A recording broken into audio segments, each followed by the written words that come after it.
Welcome to the Urban Wine Club podcast. Pour a glass, sit back, and enjoy the show.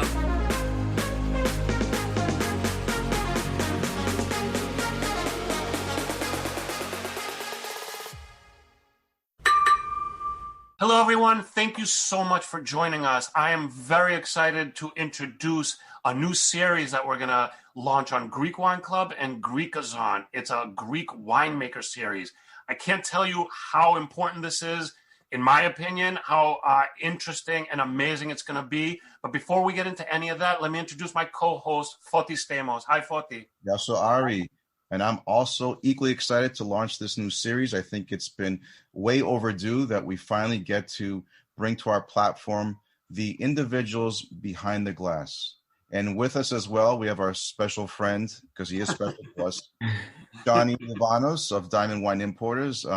Johnny, thank you for joining us and helping us put this together. My pleasure. It's always a pleasure to talk about Greek wines, especially when we have awesome guests like we do today. So do you want me to introduce Stelios?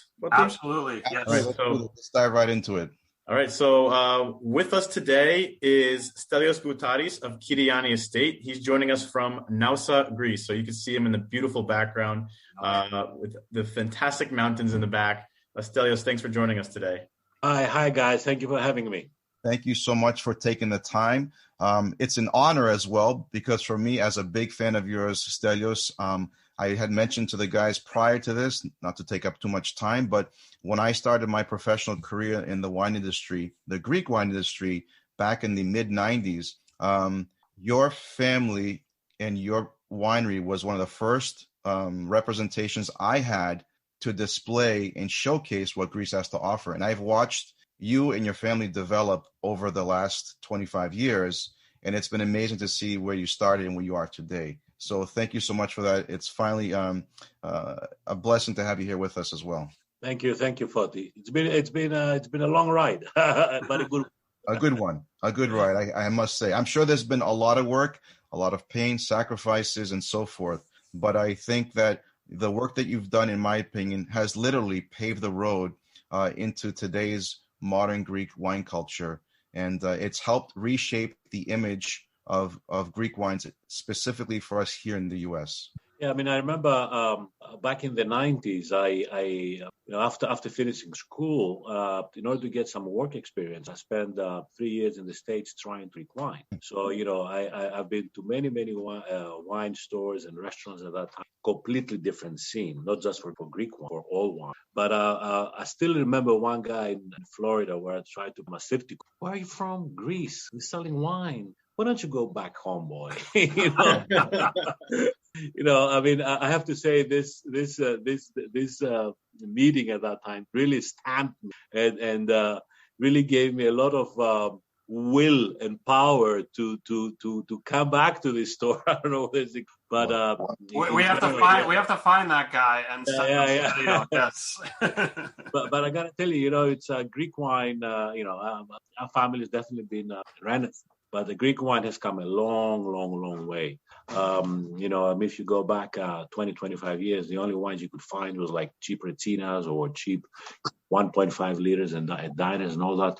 Now we have varieties like Assyrtiko or Xinomavro or Moscofilero, Agorgitiko, the St. George, that are established varieties. I think Assyrtiko from Santorini, but also from plant in other places in Greece, is really spearheading the way in putting Greek wine in the world wine map. The wines are much more modern, much more crisp, much more easier to enjoy, but very important also with their own character. It's not Greece is not a country that's creating me too wines. We have our indigenous varieties that are really unique.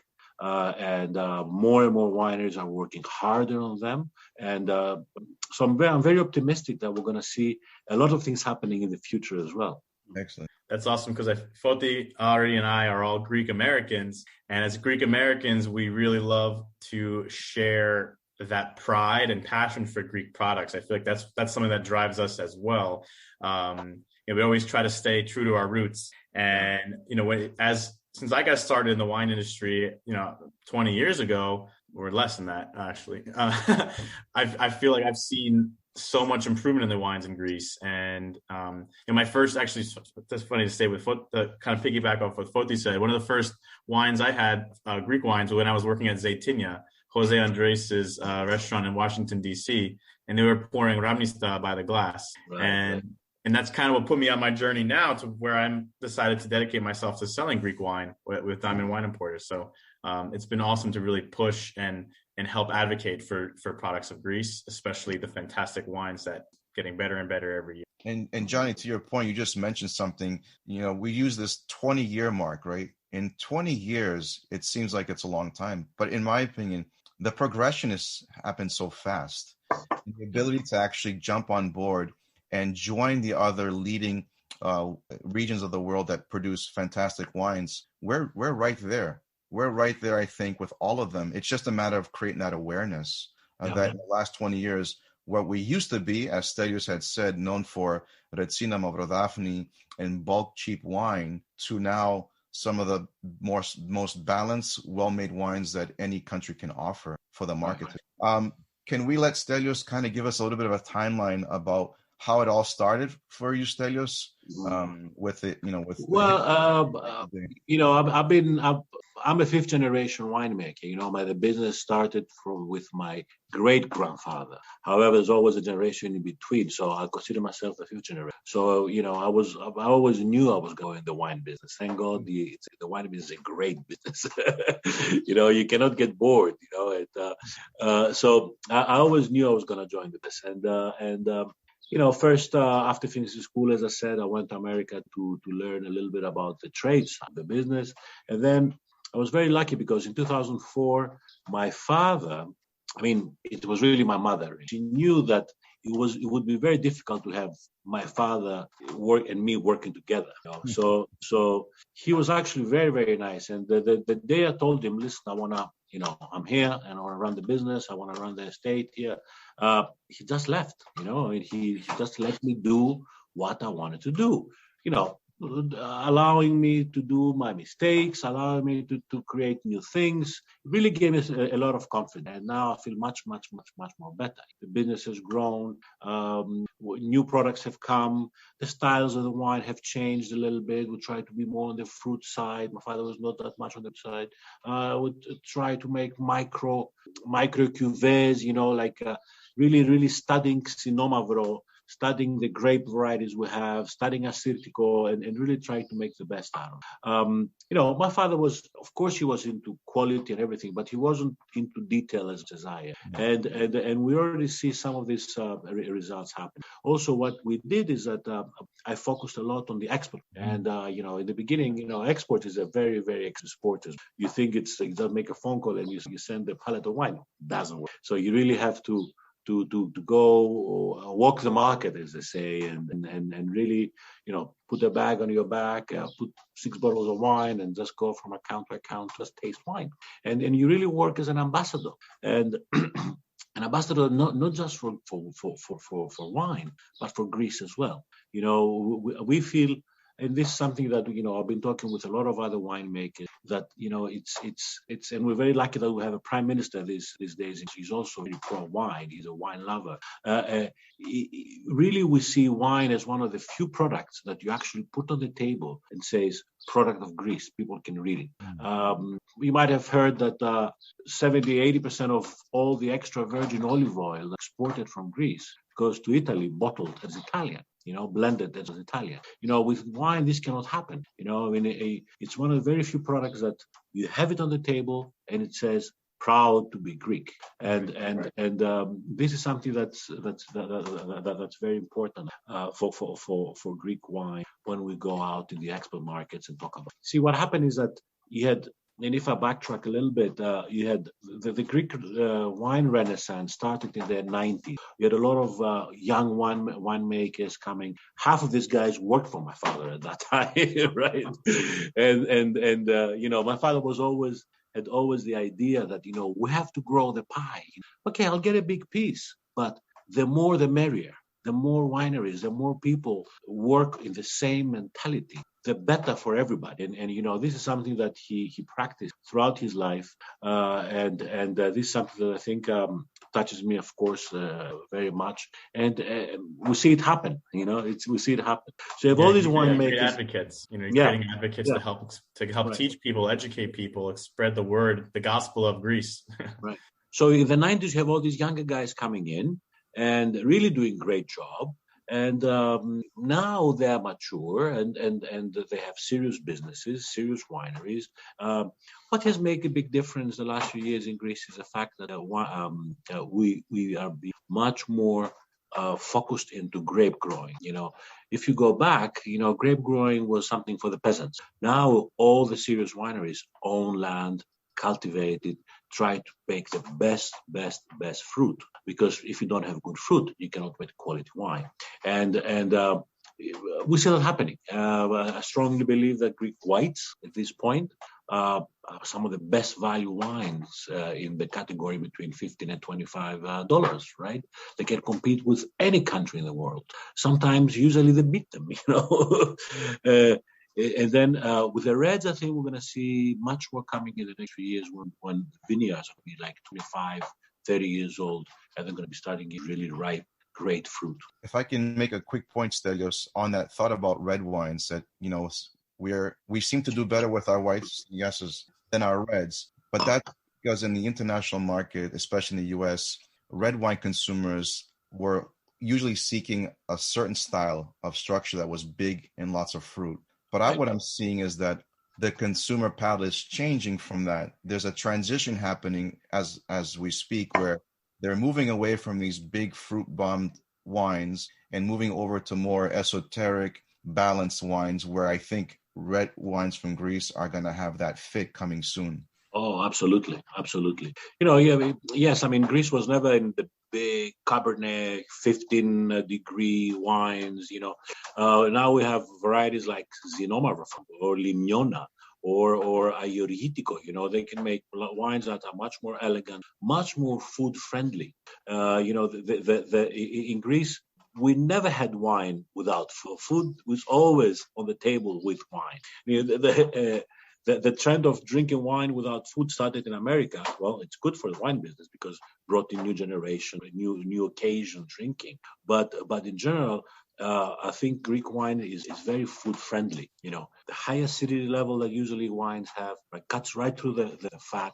The ripe tannins are there, are also very good, complementary to food. And also the wines are not very high alcohol, very alcoholic. So I think absolutely the Greek wine is definitely riding this new trend.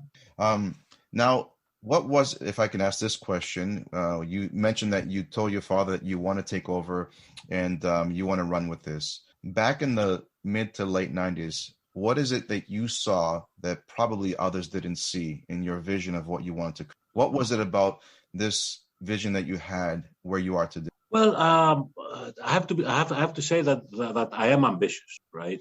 And I hated being on the all other category. I hated having friends coming back to Greece and saying, well, I went to this restaurant, I found this Argentinian wine, I found this Lebanese wine. How come I cannot find a Greek wine?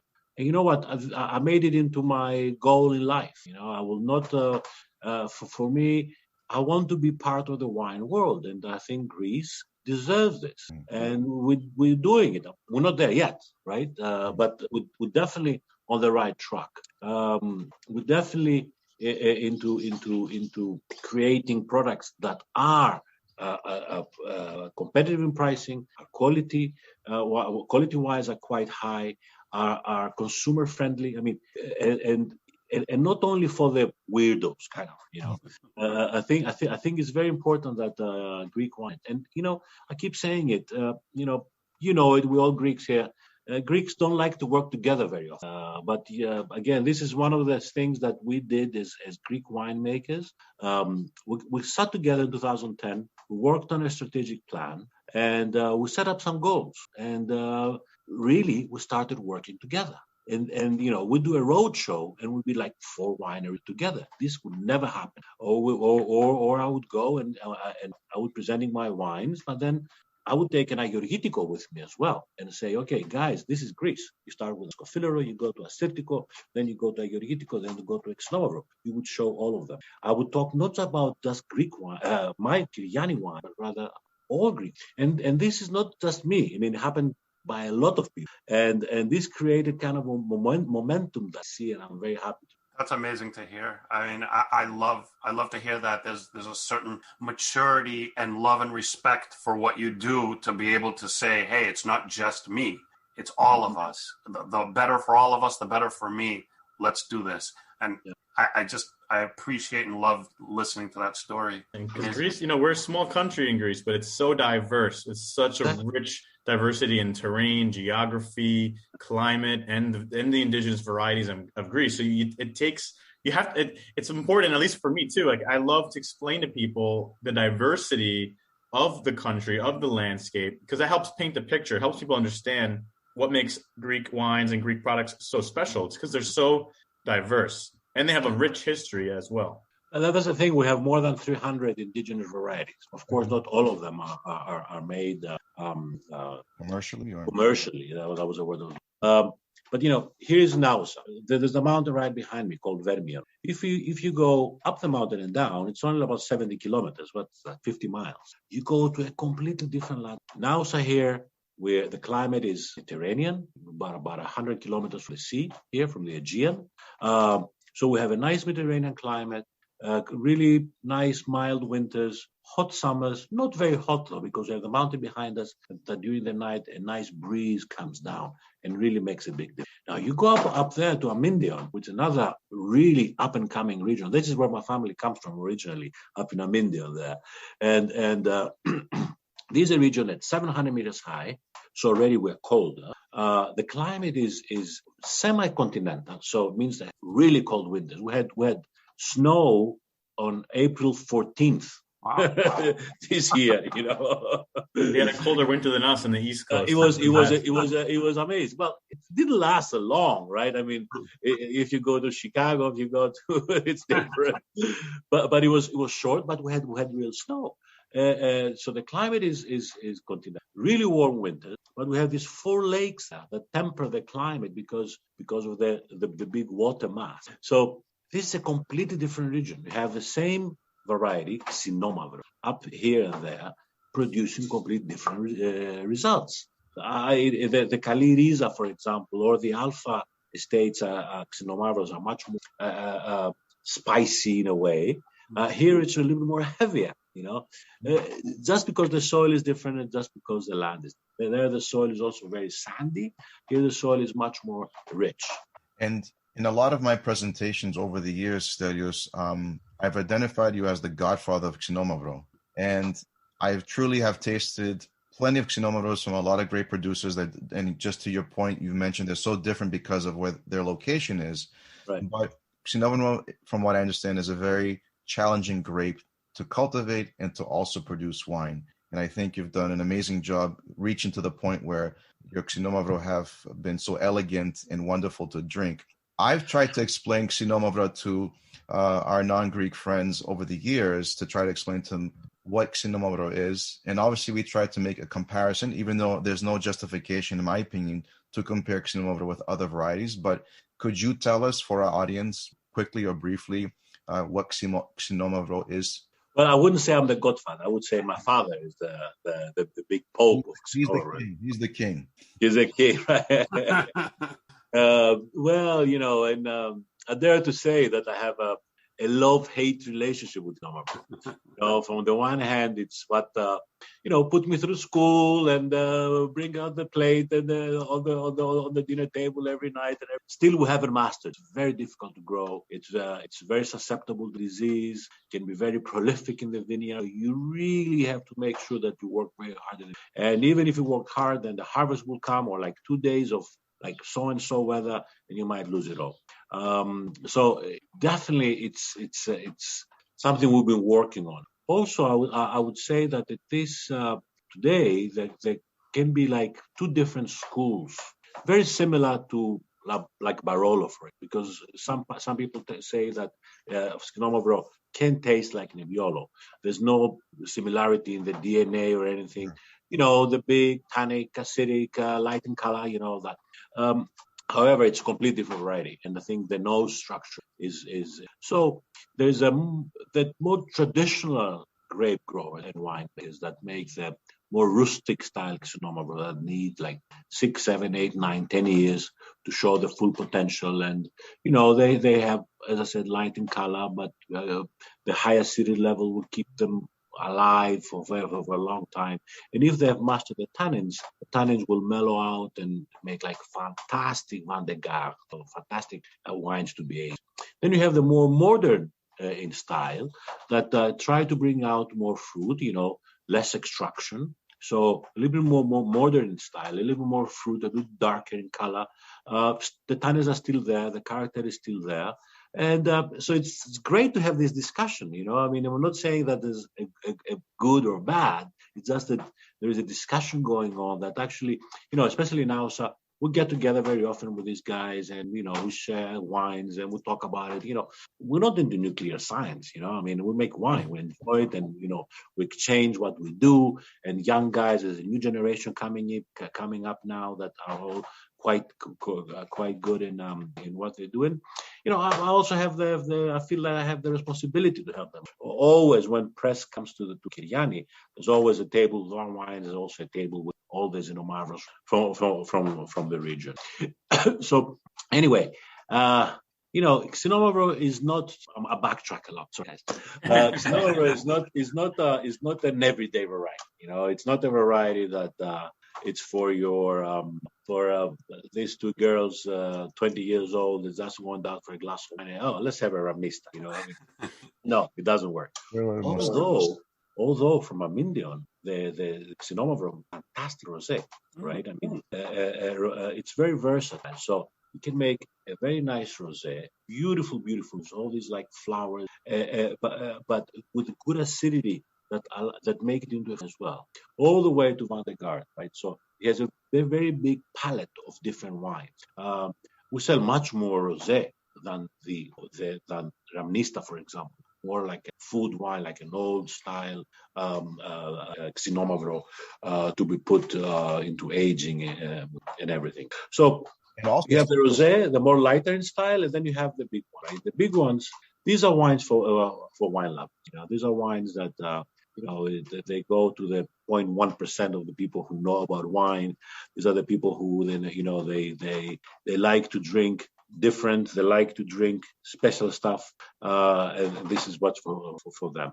I had a lot of Greek American, Greek Canadian, and Greek Australian friends who just get a Ramnista, go to their Italian friend and say, "Forget about this Barolo. This is what we drink." So.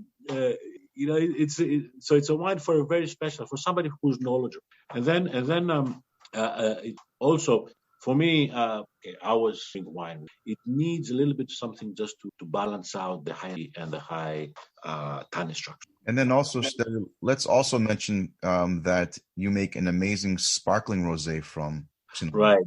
Well, this is a project I'm very proud of. I gotta be honest, because this is up in Amindion. It's the only PDO, the only region recognized Europe by the European Union as well as a region that can make a wine with a PDO status to it. Sparkling wine in Greece was never. I mean, nobody drank it. I mean, champagne we drank either in Mykonos or when somebody had his birthday and drink champagne with a dry champagne with sweet in the end. I mean, so nobody knows. So I traveling, and I've seen it in the States. I've seen the trend of sparkling. And, now sparkling wine is huge, right? I mean, it is growing. I think it's one of the very few categories in America as well that is growing. So we focus there. We spent like 3-4 years in trying to make the best out of it. And now with the sparkling rosé, we just created a whole new category. There were one, the local co-op and us. Now there are more and more and more from many places. So I'm very proud that we created this little category there, which is number one seller in the States as well. Thanks to John. I I try my best. Cheers. Yeah, the Akaki Sparkling Rosé is delicious. I mean, it's such a crowd-pleasing wine. It's great for every kind of occasion. It's 12% alcohol, but it has, you have the complexity of the Xinomavro, but then you have that wonderful fruity finish that I think really makes it such like a refreshing wine that's perfect for also all year round. Not just, some people always think rosés are for the summer or for the spring. I think it's a kind of wine you want to have all the time. It has such a beautiful color too. So when you pour it in a glass, it's a kind of wine that you'll never just sell one glass. You'll always sell at least two. Right. Someone will see it and they'll want one, and then they'll finish the whole bottle. Thanks. We've been very pleased to see, gentlemen, that to the Akaki Sparkling Rosé, a ton of orders with non-Greek names to these orders being shipped out. Very happy to hear that. Oh, excellent.